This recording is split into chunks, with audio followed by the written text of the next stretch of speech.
Jadi memang beberapa minggu terakhir tuh sering ngeluh, kepalanya tuh sakit, pusing, dan cenderung tiap hari gitu. Cuman kan kita keluarga mikirnya mungkin cuma salah makan doang karena punya kolesterol gitu kan. Tapi kok udah dihajar obat, kemudian minum jamu segala macam masih belum mempan juga. Berarti kan ini mungkin tidak hanya kolesterol doang gitu kan. Usut punya usut gitu ya. Ada yang rekomendasiin ke rumah sakit lah. Makanya dari kemarin yang diposting di Instagram itu sampai sekarang berarti hitungannya udah 3 hari berjalan ya, rawat jalan bukan rawat inap. Karena sebagian ada yang bilang, oh Ustadz dirawat ya, di opname segala macam. Itu tidak, tapi cuma rawat jalan aja gitu.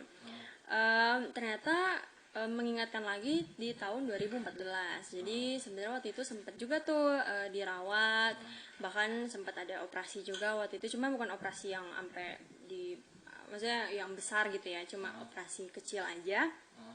Dan punya catatan penyakit yaitu ada indikasi hambatan, jadi ada penyumbat gitu di antara leher sama ke kepala ya. Jadi makanya antara oksigen atau darah yang terhambat ngalirnya sehingga jadi sakit kepala terus menerus gitu.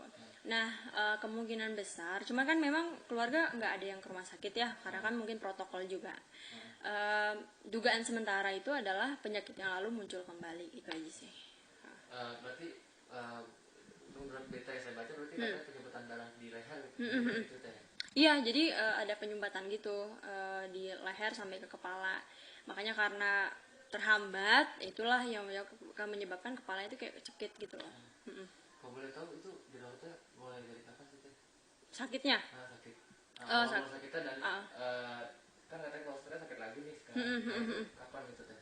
Yang sekarang ini gitu. oh ya, memang munculnya itu udah sejak beberapa minggu yang lalu. Lagi-lagi kan dugaannya karena mungkin salah makan dan juga kurang istirahat, kurang tidur juga. Apalagi kan sekarang hampir tiap hari kan kita punya program ya, acara live gitu, dan berangkatnya pagi-pagi gitu, jam 3 pagi kita udah bangun segala macam.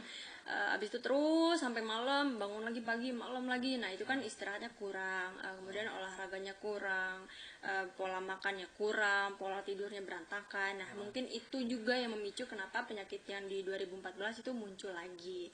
Cuman memang alhamdulillahnya kemarin pas check up dokter bilang nggak ada yang masalah, jantung semua sehat alhamdulillah, cuma masalah di yang penyumbatan itu aja sih.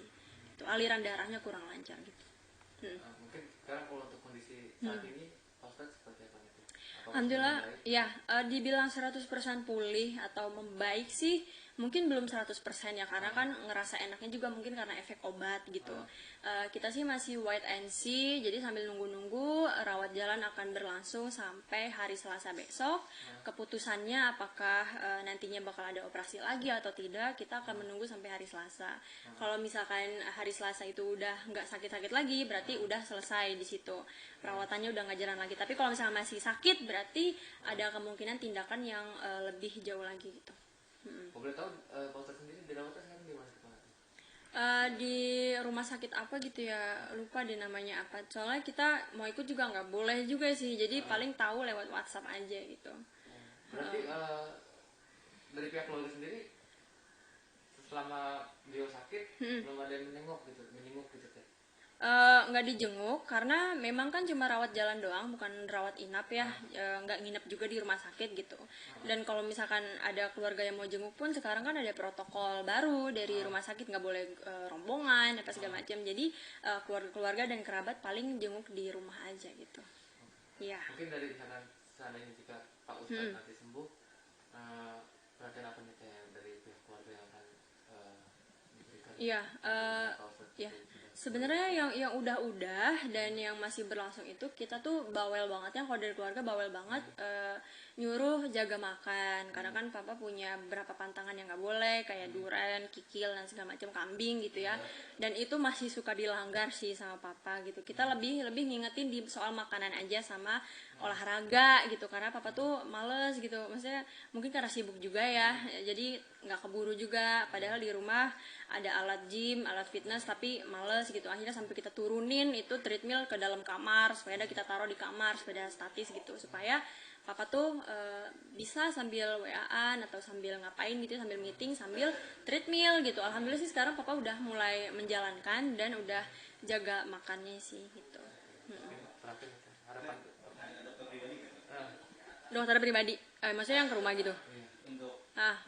Kalau ya dokter pribadi sih nggak ada ya, masih suka konsulnya sama yang dokter yang diarahkan dari rumah sakit aja. Mungkin harapan ke depannya teh seperti apa teh? Dari Harapan kedepannya sih semoga ya tentu saja ya disembuhkan, diangkat penyakitnya, karena kita pun maksudnya sebagai anak khawatir iya, tapi kita lebih membawa khawatirnya ini ke doa aja gitu, supaya orang tua kita diberikan kesehatan, umur yang panjang dan bahagia selalu gitu. mungkin satu lagi deh teh. Tadi kan saya sempat baca juga berita kan ada ketika mendengar kabar Pak Ustadz sakit kan ada beberapa netizen yang julid gitu teh terhadap Iya betul. terhadap kesehatan yang lagi dia alami.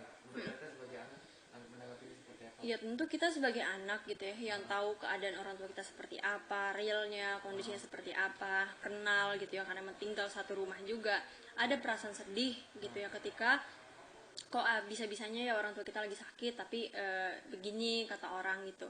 Cuman ingat selalu sih pesan papa, kita harus punya hati seluas samudra gitu, namanya orang lagi sakit ya kan, itu kan menggugurkan dosa juga gitu.